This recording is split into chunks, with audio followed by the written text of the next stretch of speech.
Ito na naman po si Boss Dada ninyo at tayo na naman po ay magre-react tungkol sa mga issues na maiinit dito sa bayan natin. And diretso na tayo. Alam naman natin na itong dyan sa may Quadcom, si Garma, kung saan nagbago ang tono. Dating pro-gobyerno, pero nung nabisto na tila mo sangkot sa isang krimen, sa pagpatay o isang opisyal, ay ito na nga, biglang nagbago ang kanyang tono at para malihis yung atensyon ng tao doon sa mga kabulastugan na ginagawa niya. Ngayon may nagaganap na hearing dyan sa Kongreso, sa Quadcom. Dyan po iniimbestigahan yung kay Alice Guo, yung sa Pogo, war on drugs, lahat damay-damay na diyan sa diyan sa hearing na yan. And nagiging na siyang nagchismisan na lang yung pinag-uusapan. Napansin naman natin yan noong nakaraan pa, yung mga line of questionings noong ating mga congressman ay tila mo hindi na sila nag-iimbestiga, mukhang naging na siya, naging hearing na ng chismisan in aid of legislation. Kaya miyembro ng gabinete ni PRD nagsalita na patungkol dito sa kaduda-dudang mga statement nito ni Garma. Siyempre, ang i-highlight natin dito is yung mga kaduda-duda niyang statement against dito sa war on drugs, Davao model, na ipinatupad ni PRD sa buong Pilipinas. Lagi nga natin sinasabi na yung Davao model naging successful sa Davao at naging successful din dito sa Pilipinas. Legacy po ng Presidente Duterte yung war on drugs. Noong kampanya pa lang po, yan na po yung kanyang plataforma. At noong kampanya pa lang, sinasabi na ni PRD na talagang magiging madugo ang war on drugs niya kapag siya ang magiging presidente. True enough, noong siya yung naging presidente, talaga naman, yung issues ng droga natin dito sa Pilipinas ay talaga namang nasolusyonan niya. Napakaraming mga surrendery, napakaraming mga programa ng gobyerno, napakaraming mga na-rehab, napakaraming mga namatay, at may mga pulis din na nagbuwis ng buhay dahil dito sa war on drugs na to. Ano pang in-expect natin sa war? War nga yan. So, most definitely, talagang magiging madugo yan, which is pinangako naman ni Presidente Duterte yan noong siya'y nangangampanya pa lang. At nung siya'y nangangampanya, noong sinabi niya yan, nagustuhan naman ng taong bayan. And ngayon, kapag nag-ikot-ikot ka sa buong Pilipinas at nagtanong ka kung ano yung mga nagustuhan nila sa pamumuno ni PRD, yung war on drugs talaga yung tumatak sa kanila kasi yun yung mayroong direktang epekto sa kanilang buhay. Kaya ito, pakinggan natin itong statement ni Sal Panelo at siya mismo ay makakapagsabi na talagang itong war on drugs ni PRRD ay effective at siya rin mismo ang makakapagpatunay na itong mga sinasabi ng aling ito ay walang katotohanan dahil unang-una sa lahat si Sal Panelo po ay naging spokesperson / naging din siya, naging legal counsel din ni PRD. Kaya pakinggan natin itong balitang to. Kaduda-duda para kay dating Chief Presidential Legal Counsel Attorney Salvador Panelo ang ilan sa mga nilalaman ng affidavit ni former PCSO General Manager Royina Garma kaugnay sa war on drugs ng Duterte administration. Kung bakit, alamin sa balita ni Val de Vinagracia. Hindi kumbinsido si dating Chief Presidential Legal Counsel Attorney Salvador Panelo sa nilalaman ng affidavit ni dating Philippine Charity Sweepstakes Office o PCSO General Manager Royina Garma. Kaugnay ito sa umunay war on drugs campaign ng administrasyon ni dating Pangulong Rodrigo Duterte. Ani Panelo, sa umpisa pa lang ng kanyang sinumpaan sa laysay, kapansin-pansin nang hindi ito nagtutugma. Sinabi ni Garma sa kanyang affidavit, madaling araw pa lang ay tumawag sa kanya si Duterte at sinabing pumunta ito sa kanyang bahay. At sa naturang pag-uusap nila, inatasan daw siya ng dating Pangulo na maghanap ng police officials o operatives na miyembro ng Iglesia ni Cristo na pasok sa kanyang kwalifikasyon. At Iglesia ni Cristo pa talaga yung mo dito, nasaling mo dito. Nako po, magagalit ang mga kapatid natin sa iglesia dahil alam niyo naman, ang mga Iglesia ni Cristo mababait yang mga yan. Hindi yan din na pwedeng ma-involve sa mga karumal-dumal na mga krimen. At kalaunan ay kinilala nga ito na si National Police Commission Commissioner Edelberto Leonardo. Alam mo, si Leonardo, kita mo naman yung kanyang yung kanyang delikadeza. Balita or siniwalat nga nitong chismosang ito sa Quadcom na siya daw ay sangkot diyan sa yung bigayan ng reward sa mga pulis na makakahuli at makakapatay ng mga drug suspect. Nakita niyo naman, nag-resign siya actually nasa PIDEA yata ito ngayon, nasa PIDEA. Nag-resign po siya sa kanyang tungkulin dahil nga nabahiran ng chismis at ng issue yung kanyang pangalan. Nainatasan naman umanong bumuo ng Presidential Anti-Organized Crime Task Force. Una pa lang may problema na. Bakit kanyo? Ang nakalagay doon, tinawagan na po siya ng alas 5 ng madaling araw noong Mayo 2016. Teka muna. Noong Mayo 2016, election pa lang yun. Hindi pa alam ng Presidente Duterte kung mananalo siya o hindi. Kasi hindi naman nakalagay doon exactly date. May. May, that was the time elections were being made. So hindi mo pa alam kung after the election na ba yan? Kabilang rin sa pinuna ni Panelo ang sinasabing Davao model ni Garma na ginamit sa pagpapatupad ng war on drugs sa buong bansa. Ang tanong ko ganito, wala kang sinasabi sa affidavit mo dun sa Davao model na ikaw ay bahagi nung ikaw ay naging chief of police, police director at CIDG chief dyan sa Davao.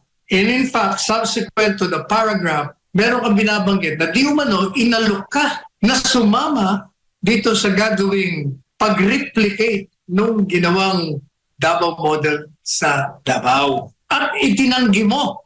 Hindi ka sumama dahil sabi mo, wala kang karanasan, wala kang experience sa ganung mga labanan. O ang tanong ko, kung totoo yung sinasabi mo na wala kang karanasan at tinanggihan mo, di ibig sabihin, number one, hindi ka talaga involved doon nung ikay nasa Davao pa dahil wala kang karanasan eh. Dahil kung may karanasan ka, o di sana sinabi mo na, tinanggap mo. Dahil wala kang karanasan, di wala kang involvement.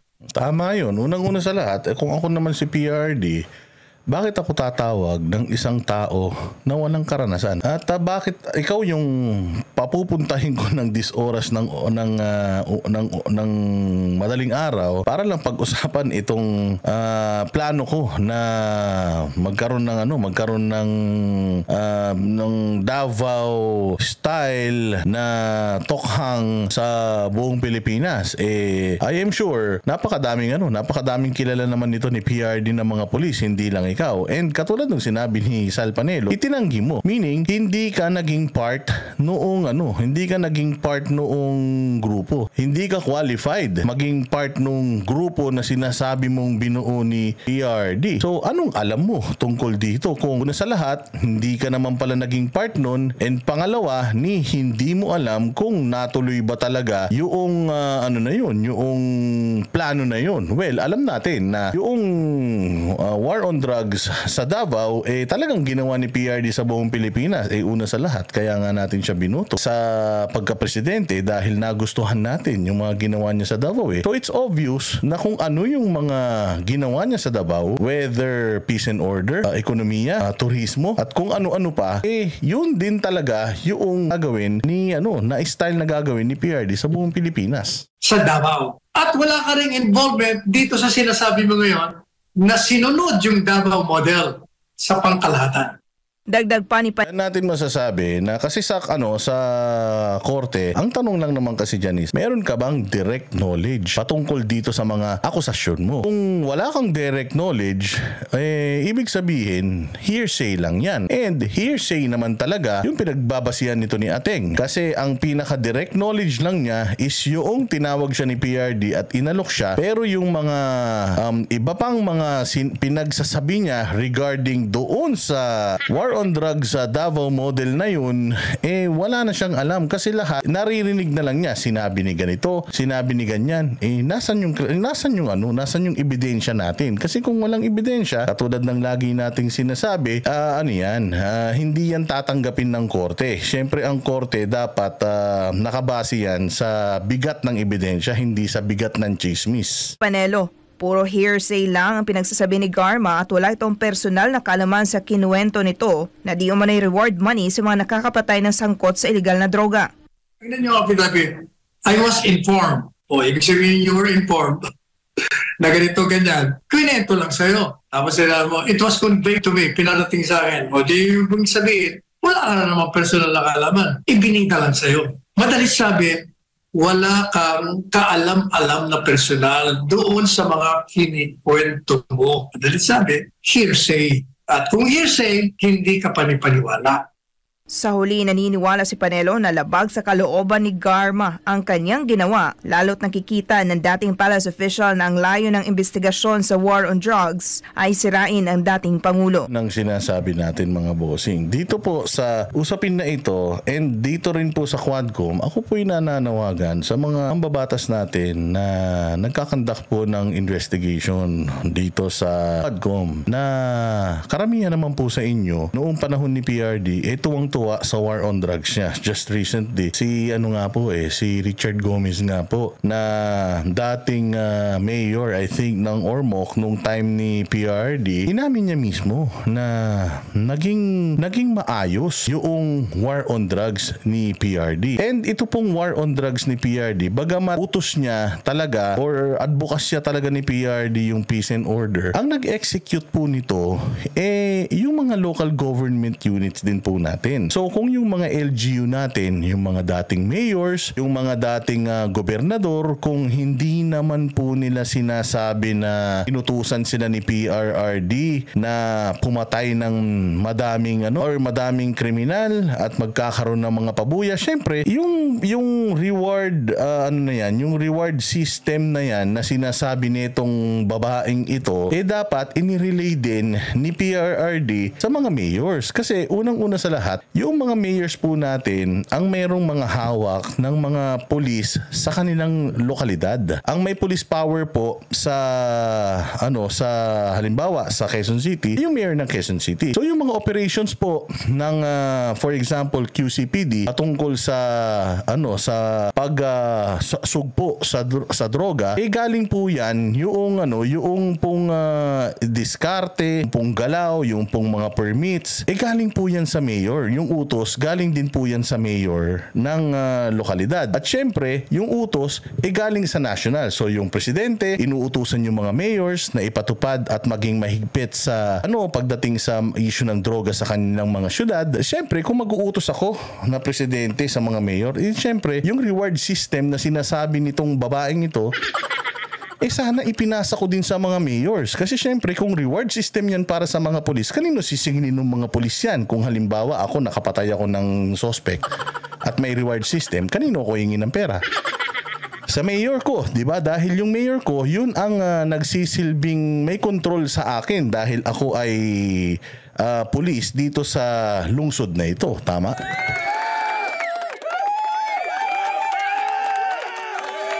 So kung meron dapat na nakakaalam nitong reward system na ito, yung mga mayors. At kung bukod po sa mga mayors, yung mga hepe ng pulis, yung mga general, yung mga pulis mismo, meron na bang mga pulis na naimbita dyan sa Quadcom na nagbibigay ng patunay na, opo, meron pong reward money na nakukuha kapag nakakapatay kami ng mga suspect ng droga.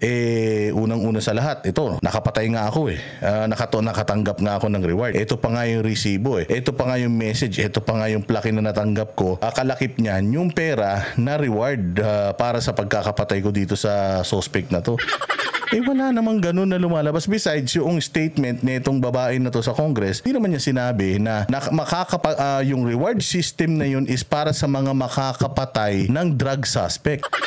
Yung media lang naman na nagpapalabas na ang pinapatay nitong drug war or ang nakaka-avail nitong mga reward na ito yung mga makakapatay ng drug suspect. So talagang dito makikita mo na dinidemonize talaga. Dinidemonize nitong mga nasa ilan sa Quadcom at ditong mga nagsasalita ngayon mga resource person, itong mga Duterte. Lahat talaga is para pabagsakin itong mga Duterte at dumihan yung legasiya ng Duterte. Saan ba sila binabanatan ngayon?